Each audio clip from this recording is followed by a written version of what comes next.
Nunkundira ngo usuhuze nguhe ikaze kuri Bigerezo TV. Nkubwire ngo uwera wa Isirayeli aguhe umugisha, uwo dukunda udukurikira umunsi ku munsi. Kandi ndabakunda cyane, nezezwa cyane nuko mukora subscribe, share, comment na like, kugira ngo ibiganiro byacu byose mubigeze kure cyane hashoboka. Ikindi kinezeza ni commentaire mwandika mu makuraje, Theo tukuri inyuma, Imana umugisha, turagusengera. Bigerezo TV ndashaka ko mumfasha tukayiterura nibuze ikagera kure hashoboka, kandi ndabizi ko hamwe natwe ndetse namwe imibasaposa ngira, abaterankunga bakomeye ngira, wowe ufasha akanya ko kureba iki kiganiro niwe muterankunga afite, ufashe gusenga Imana, ufashe mu buryo bumwe cyangwa ubundi, yaba uburyo bw'ubushobozi, cyane ko ndi gusengera icyifuzo cyo kubona ibikoresho kugira ngo mbashe gukora umurimo w'Imana, ariko mfite n'ibikoresho bizima. Nta cyaha rero kirimo kuba navuga gutya, ntabwo ndi gusaba, ariko no gusaba si icyaha. Burya kibi ni ugusaba uwo wimye. Burya iyo usabye uwo wimye kiba ari cyo kibi, haba harimo n'ikintu cyitwa gusuzugurika.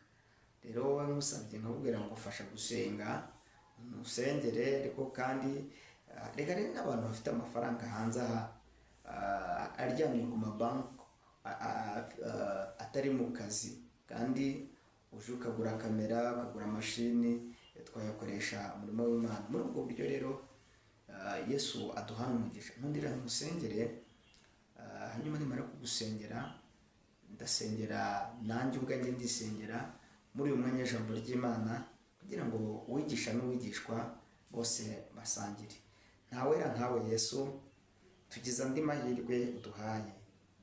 Tubonye igitondo cy'umugisha, abantu baryamye ntabwo ariko bose babyutse, hari abiteguye kujya gushyingurwa, ariko twebwe tugize umugisha wo kuba tugihumeka, nuhabwa icyubahiro.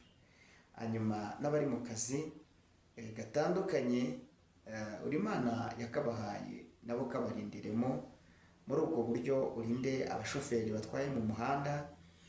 Nimvuga abashoferi, ni umuntu wese uri ku kinyabiziga, yaba igare, yaba imodokari, yaba amamoto, abo bose ubarinde mwami, kuko uri Imana irindi babera amaso. Nabo ndabasengeye. Abahinzi bahinge beze, utanga imvura mu izina rya Yesu. Abatwara indege, abapilote, abakapiteni batwara ubwato, ndabasengeye warinde impanuka. Twabonye impanuka ejo bundi mu Kivu. Genda muri buriya bwato burimo bari abantu bari mu Kivu n'ahandi hatandukanye no mu nyanja, ubabera abakapiteni mwami, ubagirire neza, bageze abantu amahoro.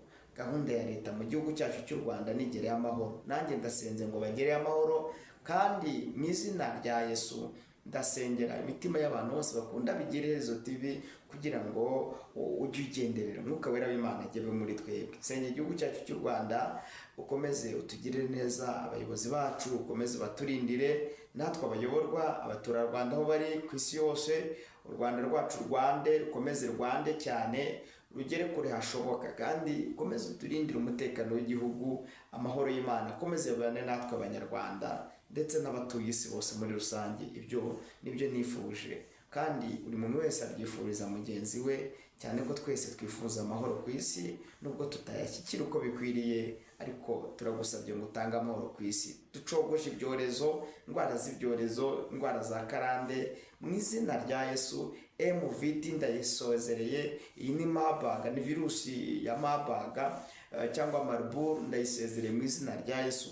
Sezereye iriya Mpox, buriya bushita bw'inkende, ndabwanze muri iki gihugu. Nirukanye imbaraga z'ubutinganyi, imbaraga z'ubusambanyi, imbaraga z'abanywi b'inzoga, mu izina rya Yesu. Buri kintu cyose cyatuma tutagira kwera kwawe mu mitima yacu, ndasenze kugira ngo utange agakiza mu banyarwanda aho baherereye. Ibi ndabisenze kandi ndabyifuje, bisenze neza izina rya Kristo Yesu, amen.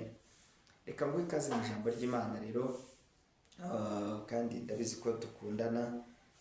Mwuka wera araza nanjye kumfasha, kandi ndabizi ko muryoherwa n'ijambo ry'Imana tubagezeho umunsi ku munsi. Nta kindi kiba kinzanye, nababwiye ko nta bindi nzajyamo, nzavuga Bibiliya, ninanira nzareka.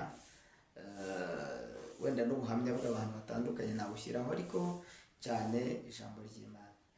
Twiganirire rero amagambo ari mu Itangiriro, kimwe mu bitabo bitanu Mose yanditse, cyitwa Itangiriro. Muraza kumbabarira ndumva ijwi ritameze neza, ariko Mwuka Wera niwe uyobora ibintu byose neza. Mose yanditse ibitabo bitanu, icya mbere cyitwa Itangiriro, icya kabiri ni Kuva, icya gatatu Abalewi, icya kane Kubara, icya gatanu no Gutegeka kwa kabiri. Ndasoma rero kimwe muri ibyo bitanu, tubyita Livre Pentateuque. Reka nsome mu Itangiriro igice cyaho cya 12 murongo wa 10.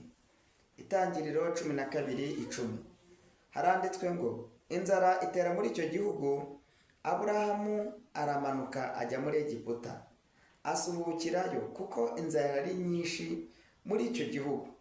Ari bugufi bwo gusohora muri Egiputa, abwira Sarayi umugore we ati, dore nzi yuko uri umugore w'igikundiro, nuko Abanyegiputa nibakubona bazavuga bati, uyu ni umugore we, maze banyice nawe bagukize.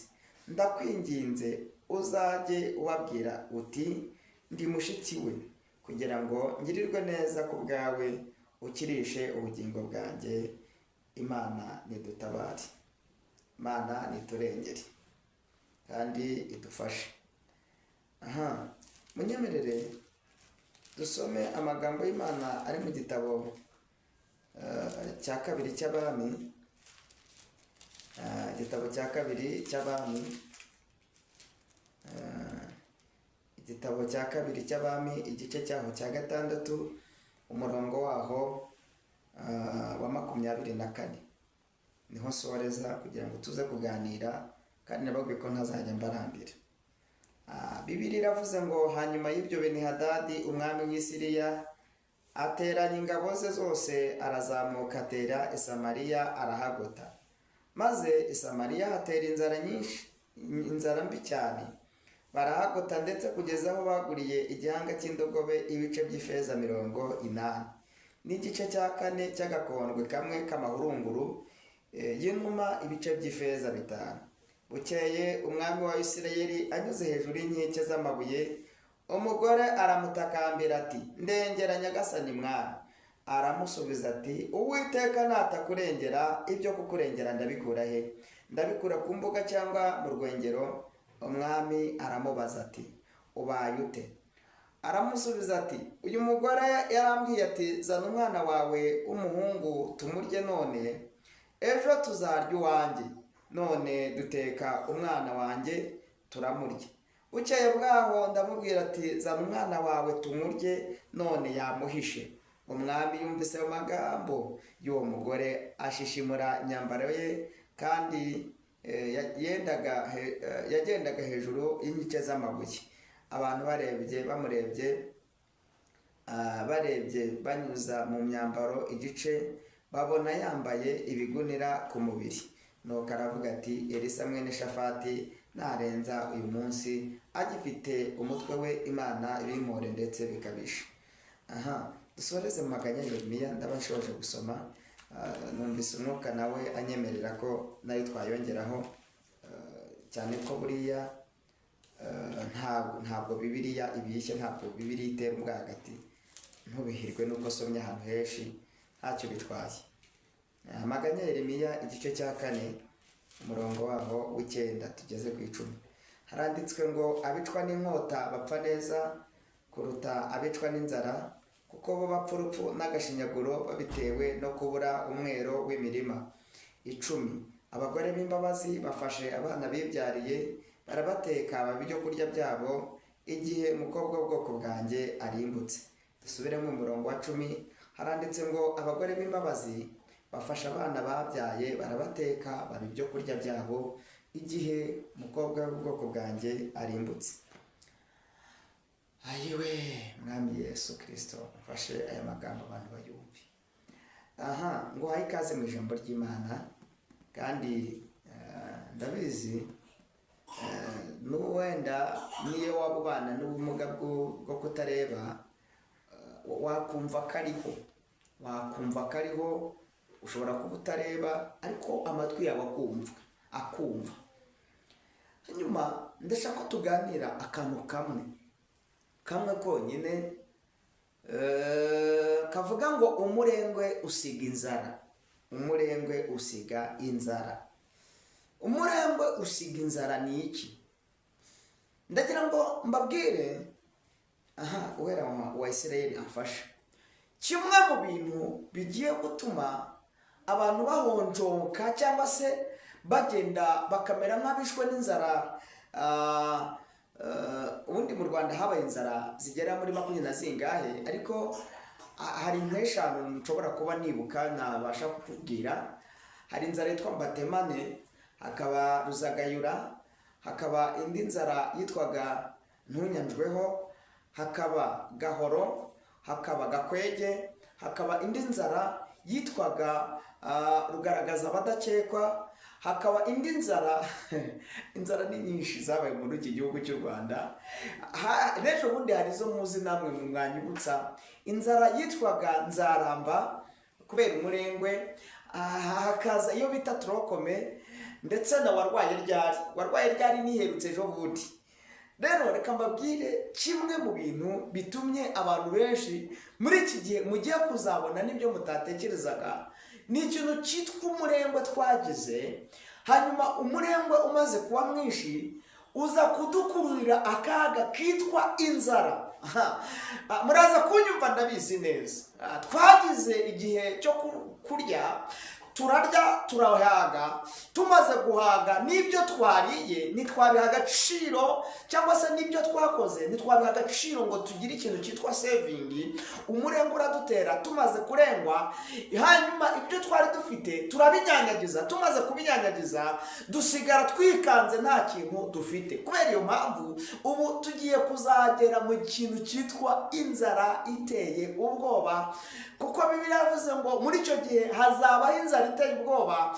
Kandi iyo nzara ntabwo ari inzara yo gushaka ibyo kurya n'ibyo kunywa, ahubwo izaba ari inzara yo gushaka ijambo ry'Imana, kuko uzarishaka uribure. Ndashaka kuza kuvuga ngo umurengwe twagize ugiye kudutera inzara yo mu buryo bw'umwuka. Ntabwo nza kuvuga mu y'umubiri, ariko n'iy'umubiri nazo mwabyumvishe ko hari inzara zagiye zibaho. Sindi uwa kera ariko nanone sindi umwana, hari zo nanjye nabonye. Kandi buriya kimwe mu bintu ugomba gutinya inzara. Inzara ni mbi. Inzara, uzi ko inzara ifata umuntu w'umumama wari ufite igituza cyuzuye amabere. Inzara yamwica igituza, amabere akavaho, agasigara ameze nk'umugore, ameze nk'umugabo, amabere akavaho neza. Inzara yigeze yafata umugabo twasenganye hamwe mu ishuri nigagamo segonderi. Inzara iramufata neza, nijoro turi mu masengesho y'iminsi 4 arahebeba nk'ihene. Inzara, Imana ikurinda inzara yo mu buryo bw'umwuka ndetse n'ubw'umubiri. Imana igufashe. Ariko ndashaka kubabwira ikintu gitumye abarokore muri iyi minsi bagiye kuzicwa n'inzara. Reka nguharurire, mubwire ngo wowe unkurikiye, wowe nibuze ugikanyakanya. Ejo hari abantu twari kumwe, batubwira ibintu bikomeye turi kuganira ikiganiro. Baratubwira ngo iyi minsi iri kurushaho kugenda iba mibi. Umwe muri bo w'umupapa yavuzemo aratubwira ngo kimwe mu bintu bigiye gutuma iminsi irushaho kuba mibi nta kindi. Bafashe umwanya w'ijambo ry'Imana bawuha akanya gatoya. Ijambo ry'Imana nta mwanya bigeze bariha. Hanyuma kubera ko batigeze barya ijambo ry'Imana, bariye ibintu bimeze nka rojyorojyo. Izo ndirimbo bahera mu gitondo babyina basirimba bakabira ibyuya. Hari insengero zimwe na zimwe njye sinjya apfa kwirirwa nirukanka mbunga ngenda nzerera. Ngira umuco wo kuguma iwacu kuri ADPR iwacu dusengera muri ADPR. Ngira umuco wo kuba ku itorero ry'iwacu. Ariko hari ibyo ngendeba kuri YouTube ugasanga umuntu ahereye ni umushumba, ni umwapotre, ni aposo, bahereye mu gitondo saa 3 baririmba, babyina, basenga, bakabira n'ibyuya, bakaza kugera mu mwanya w'ijambo ry'Imana, warangiza umwigisha bakamuha iminota 10 kuva mu gitondo saa 3 bakagera nimugoroba umwanya w'ijambo ry'Imana. Kigeze kumbaho rimwe nari ngiye mu giterane ahantu navuze. Icyo giterane tubahere mu gitondo, bakora ikintu bita gongenike, amakorari ageze muri 10 nangahe araririmba. Ariko jewe bamaye kwigisha 10:45 barambwira ngo 11 ube urangije. Numvishije agahinda kangisha mu mutima, nekereza umwanya ijambo ry'Imana nanabwirije nabi icyo gihe, mbwiriza nirukanka kubera nyine mba ndi kuri pressure, umwigisha uri kuri pressure bitewe nuko nta mwanya baguhaye uhagije ijambo ry'Imana.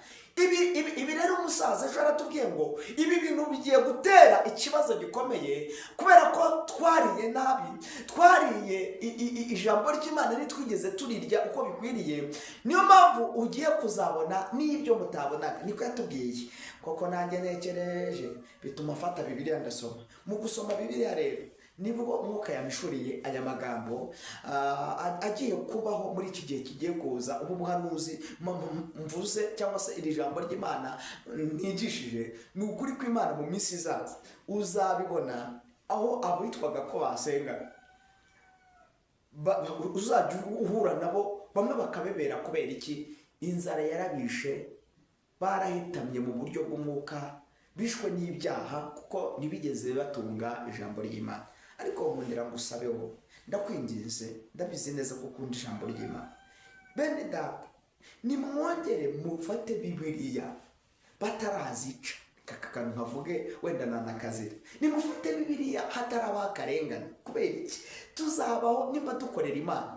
Ijya nkunda kuvugisha ukuri, izi Bibiliya hazabaho ikintu cyitwa akarengane ku buryo na Bibiliya uzayishaka ukayikumbura, ukajya ukumbura gufata Bibiliya nazo barazitwitse. Ibi bintu mvuga ndi kubihanurira isi abumva ururimi rw'Ikinyarwanda. Hazabaho igihe na Bibiliya uyishaka uyibure, bavuga ati Bibiliya zose muzegeranye tuzitwike. Zizatwikwa. Ibi ndabizi neza. Hazaba akarengane aho umukristo wese ari, aho witwa umukristo wese ari. Bene data, biragusaba iki? Biragusaba kuba uwibitsaho ijambo ry'Imana ryinshi ku buryo nubwo batwika igitabo ariko muri wowe indani, haleluya, muri wowe ufite ikintu cyitwa ubudahangarwa bw'ijambo ry'Imana. Bibiliya iri muri wowe. Yes, iri muri wowe reso. Nigeze nafata akanya ndagerageza ngo some Bibiliya yose nyirangize.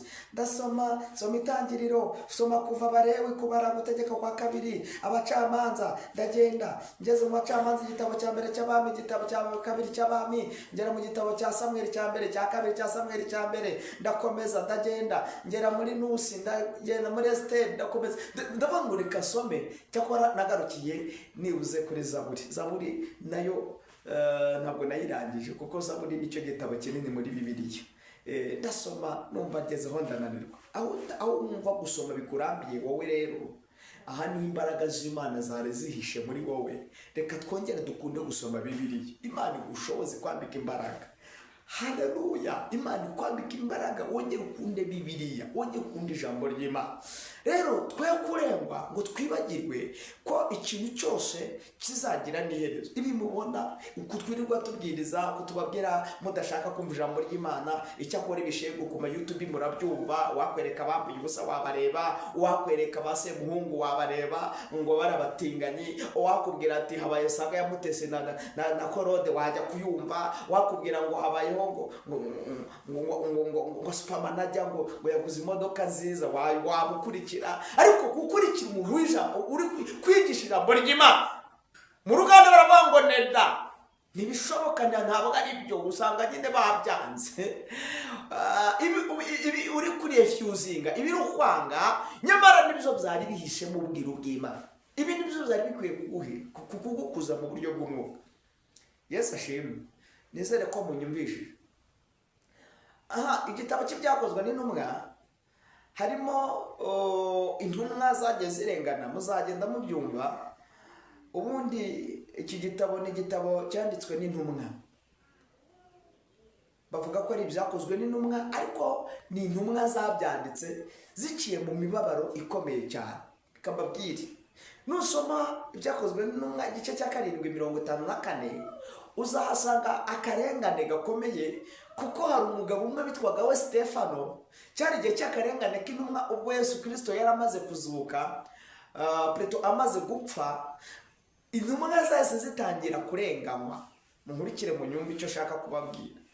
bamwe barikingirana, abandi batangira kubafata ati shobuja yaragiye n'ubundi nta kundi, reka natwe tubereke ko dushoboye, n'ubundi watubuzaga kubarenganya n'ubundi yabavuyemo yagiye.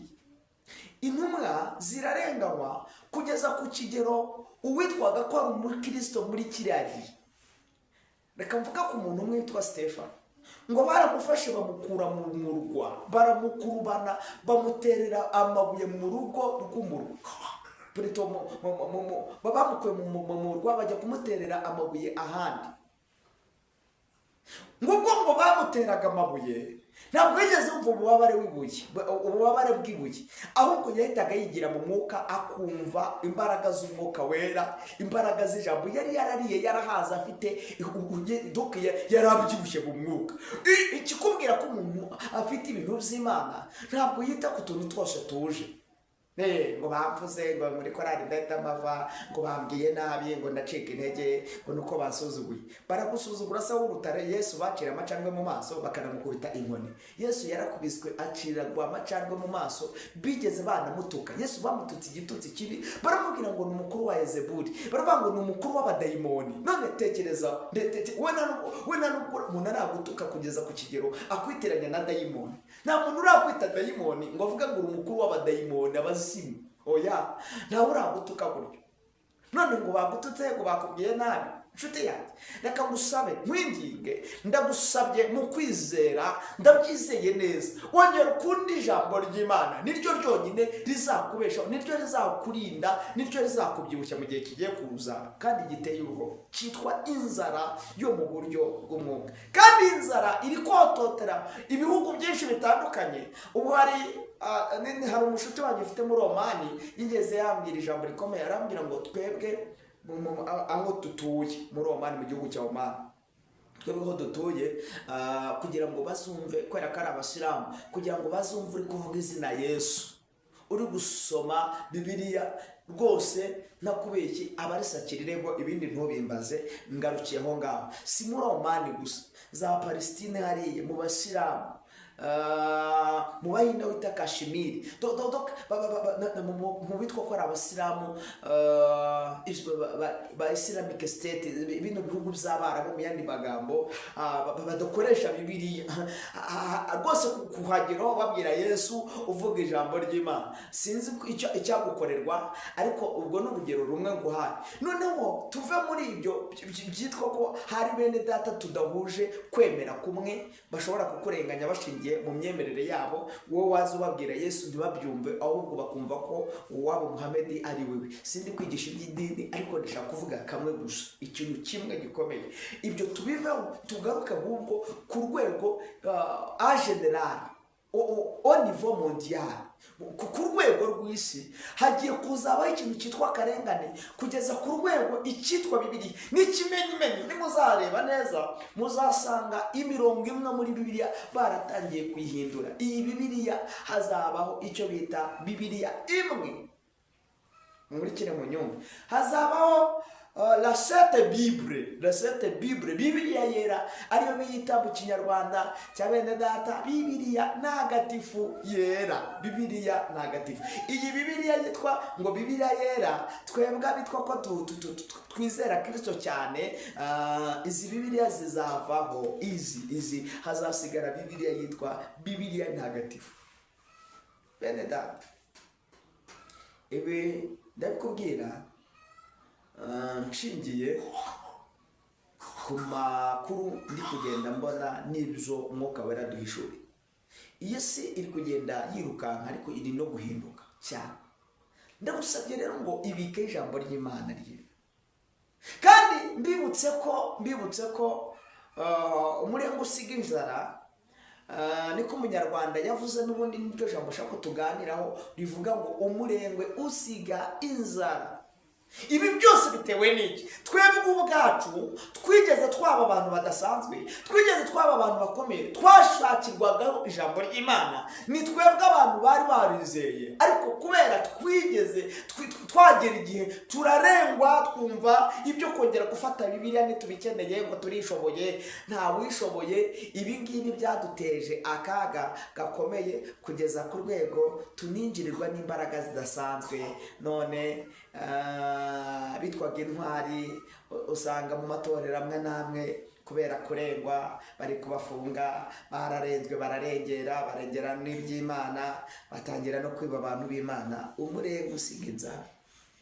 Urugero rumwe, Bishop Harerimana, namwe muramuzi, wa Zelofati Church, Holy Church. Buriya iyo aza kuguma mu murongo wo gukorera Imana, agatuza, agaceceka, akituriza, agakomeza gukorera Imana muri gahunda ze, uretse kugira ntazi wenda Imana ni Imana, ntabwo ngenda itewe, ntabwo nzi imikorere, ntabwo nzi uburyo cy'umuntu afite system y'uburyo bakorera Imana, bagatera abantu ibiganza bakikubita hasi abandi bakaruka. Nimba ari Imana bakorera ntubimbaze, buri muntu wese n'imyemerere ye nuko Imana ibana nawe.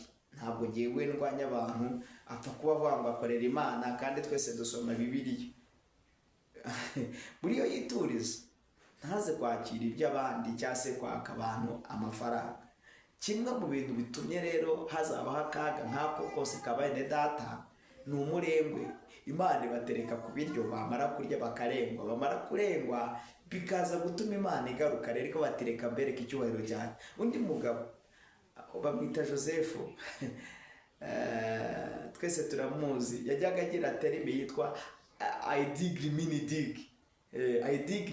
Uriya mugabo yahoze ari umukozi w'Imana, yahoze mu icyumba cya Nyarugenge. Kimwe mu bintu byambabaje cyane, agera igihe Imana imugirira neza, arazamuka mu muntu udasanzwe. Nibyo yarazamutse, ariko rimwe Satani aramutera kugeza ku rwego asigara, reka mbikoreshe inkoresha ino mvugo, wenda ntankurikiye cyangwa se nubwo birashoboka abantu tugira social media ni social media nyine, ntagire ngo ndamwubahutse, ariko Satani yaramuteye ararengwa. Reka nkoreshe iryo jambo. Amaze kurengwa, akajya atangira avuga ngo turya amaturo, twambara amaturo, iki kirombe ni amaturo. Donc ibi bigaragaza kuko umaze kurengwa. Noneho leta nayo ndayikunda, Thierry Murangira, Imana imumugisha. Muri rusange inzego za leta Imana izumugisha zirebera Abanyarwanda. Amaze kubona ko iby'Imana amaze kubihaga, ahubwo icyubahiro cy'Imana atakigikeneye, nabo bamushyiramo, baramugorora, ubu ari gukorera Imana. Muzongere mwumva avuga ngo I mean dig, no, we dig mean dig. Ntabwo nanabizi uko yabivugaga, ariko muzongere mubyumve ku mashusho media, ntabwo yabisubiramo ngo kukira ni none, ngo kurya ni none. Ubu ari mu murongo w'agakiza, ndamukunda uriya mugabo. Ubu asigaye yongwe, reka muvuge neza, ari mu murongo. Ibintu asigaye avuga wumva ko ari ibintu biri kuri stress line, biri ku murongo mwiza. Kubera iki? Yabaye mu murengwe, amaze kurengwa aragororwa. Dore ikintu rero natwe kizatubaho, nimudahindukira hazabaho igihe Imana izafata igihe izivuge ngo ndashaka kubagorora. Kandi kugorora kw'Imana guteye ubwoba. Bene data, reka twiganire gato. Twasomye amagambo y'Imana ari mu Itangiriro igice cya 12 umurongo waho w'10. Hari amagambo bango Aburahamu na Sara basuhukira muri Egiputa, bajya muri Egiputa kubera inzara. Ngo inzara ari nyinshi cyane muri icyo gihe. Kubera inzara, umugabo abwira umugore ati rero aho gupfa none twapfa ejo, tumanuke. Bajya muri Egiputa, bava mu gihugu cya Isirayeli bajya muri Egiputa. Bageze muri Egiputa, umugabo aratinyuka, yarakoye. Umugabo yiterete umugore mwiza, gutereta biravuna. Kugira ngo umukobwa azakwemere biba bisaba ikintu cyitwa amasengesho. Hanyuma kubera iyo mpamvu Aburahamu nawe yari yaravunitse atereta umugore, ariko kandi atitaye ku mvune, atitaye wenda ku mwana yamukoye, aramubwira ati aho gupfa none rero Sara, unyemerere ngusaba ikintu kimwe. Nitugera muri Egiputa, ujye uvuga kuri mushiki wanjye kugira ngo ngirirwe neza, basi mbabarirwe buke kabiri simpe umbabarire donc use nk'uncungura umbere umucunguzi ujye uvuga ko uri mushiki wanjye umusaza wanjye. aho inzara iteye umuntu w'umugabo akihakana umugore we, iki kintu mucyitondere. inzara itumye umugore yihakana umugabo, urumva inzara ari nziza? inzara itumye umuntu w'umugabo afata umugore we akamwita sister kugira ngo arye aramuke. inzara itumye umuntu w'umugabo afata umugore we akamutamba kugira ngo bamuhe amafaranga ikuzimu. inzara itumye umuntu w'umugabo cyangwa se umugore atamba abana be kugira ngo aramuke kabiri. inzara, nyamara Imana iturinde inzara. Bibiliya ivuze ngo bagera muri Egiputa, umugore akajya avuga ko ari musaza we, kuko inzara ari nyinshi cyane. urumva inzara ari nziza? Bibiliya ivuze iki? Abami ba kabiri igice cya 6:24 cyari igihe i Samariya hateye inzara. i Samariya ngo hateye inzara mbi cyane kugeza ku rwego ngo abagore batangira kurya abana babo. urumva inzara ituma umugore wagiye kugise agafata igihe cyo kubyara amezi 9 agatwita, igihe cyo kubyara cyagera akajya kubyara, yamara kubyara umwana inzara ikamutera akabwira mugenzi we ngo zana umwana we tumurye, uwanjye tuzamurya ejo. urumva inzara itumye abagore bafata abana babyaye bakabarya. urumva inzara ari nziza? iri jambo rirakomeye, mumurikire mu nyumve. uyu mugore wafashe abana yabyaye yarangiza akamuteka, akamubaga akamuteka. reka mbisanishe mu buryo bw'umwuka, mbahe ihishurirwa rikomeye. ndumva umwuka mishura ikintu gikomeye. ubundi umugore ni iki? abo bana ni iki? mumurikire mwumve mu buryo bw'umwuka. abana ni umwuka wera. mumurikire mu nyumve, ni itorero ry'Imana. hanyuma umugore ashushanya itorero rya Kristo mu buryo bw'umwuka. noneho umwana ashushanya umwuka wera. tugeze mu gihe icyitwa itorero cyafashe inzara giteye, icyitwa amatorero batewe n'inzara, babona nta kundi babigenza, bafata umwuka wera baramurya, baramwirukana, asigara atakiri muri bo. mu yandi magambo, umwuka wera yimutse mu itorero, yaragiye kera, bo nibo bamwirukanye, ariko umwuka wera yahoranye n'abanyetorero. mu yandi magambo, umwuka wera yabanaga natwe, kuko uyu mugore ni ashushanya itorero. hanyuma twaramuhoranye, twahoze dutwita umwana yakoreraga muri twe, yagendagana natwe. kandi umugore utwite wese ayoborwa n'umwana. burya ntabwo umugore utwite arya ibyo ashaka, ntabwo umugore atwite agenda uko ashaka. n'imyambarire emwe n'inkweto, ntapfa kwambara inkweto zihagaze, umwana aramutegeka. uyu mwana ni umwuka wera. umuntu rero wari ufite umwuka wera yaramutunze, yajyaga ayoborwa nawe. ntiyamubwiraga, iyo yajyaga gusambana umwuka wera aramugaraga ati ugiye gukora amakosa. yajya kwiba umwana akamugarura, umwuka wera akamugarura. none ikintu gikomeye giteye ubwoba, amatorero cyangwa se abitwa ko ari abanyetorero birukanye umwana, baranamuteka, baramurya. ariko amahirwe nagize namwe, hari ababyeyi bamwe na bamwe bahisha abana babo. amatorero amwe namwe ntabwo nayamenya, ariko Bibiliya yavuze ngo hari abahisha abana babo. hagiye kuzabaho ikintu cyitwa gutangarizwa kw'inzara ishize. nimwirinde abana banyu kubarya, irinde kurya umwana wawe. umwana wawe irinde kumurya mama. nibyo nubwo inzara yaguteye, ariko irinde kurya umwana wawe. mu yandi magambo, ibyo byose byatewe n'umurengwe wo kuba Imana yaratugeneye ibyo kurya tukabirengwa, twarangiza tukanirukana abana, ariwo mwuka wera. umwuka wera yarigendeye mu mitima yacu. twongere dusabe Imana yongere tuvugurure bundi bushyashya. icyanyuma, Bibiliya iravuze mu Maganya ya Yeremiya 4 igice cya 4:9, aravuga ngo abicwa n'inkota bapfa neza kuruta abicwa n'inzara, kuko abicwa n'inzara bo bapfa urupfu n'agashinyaguro, babitewe no kubura umwero w'imirimo. tekereza ko iyi nzara mvuze n'inzara itumye n'abitwaga ko bahingaga umweru w'imirimo ubuze, ibyo bakoreraga babibuze. Urumva inzara itumye abahinzi bahinga bakihinga cyangwa bakabura ibyo bahingiye, urumva ari nziza. Ageze ku murongo w'10 aravuze ngo abagore b'imbabazi bagiye ku gisi bakabyara, bafasha abana babo barabatetse. Abana ni itorero, ni abanyetorero, none umugore we ni itorero, ariko abanyetorero ni twe bakristo, abitwa ko ari abakristo twabaye gutyo hanze gutyo, nuko barabatetse abana babo barabatetse. Aba bagore b'imbabazi, abahoranye impuhwe, abatuyoboraga, mumurikire mu nyumve, abitwaga ko ari ababyeyi, abitwaga ko ari ba papa ba mama, aho kugira ngo badusindagize badukuze, ahubwo twebwe ubwacu baraje baraturya.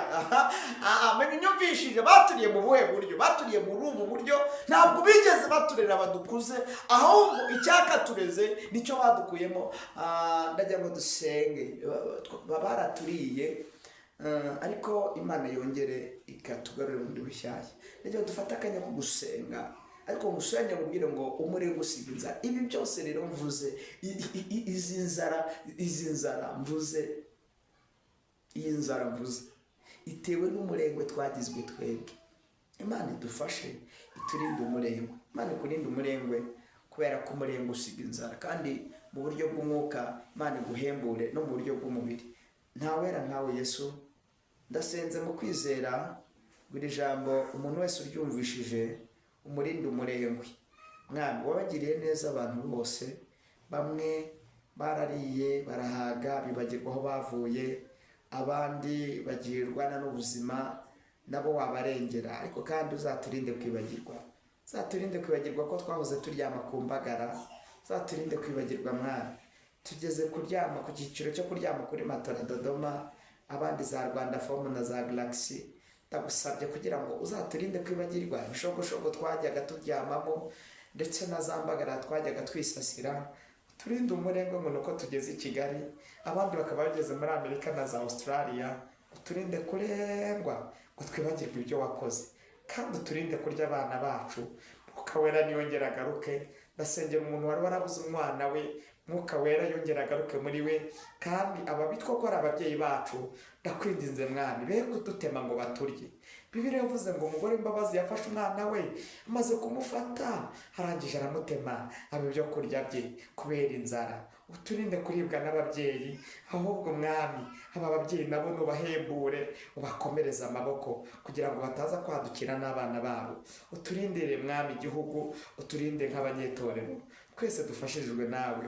Mwuka Wera w'Imana ashyigikire bene data, amahoro Imana itanga abe muri twebwe. Senze ntiyanizeye izina rya Yesu, amen. Imana iguhe umugisha, kandi Imana ikurebe neza. Yesu abane nawe mu izina rya Yesu, amen, amen.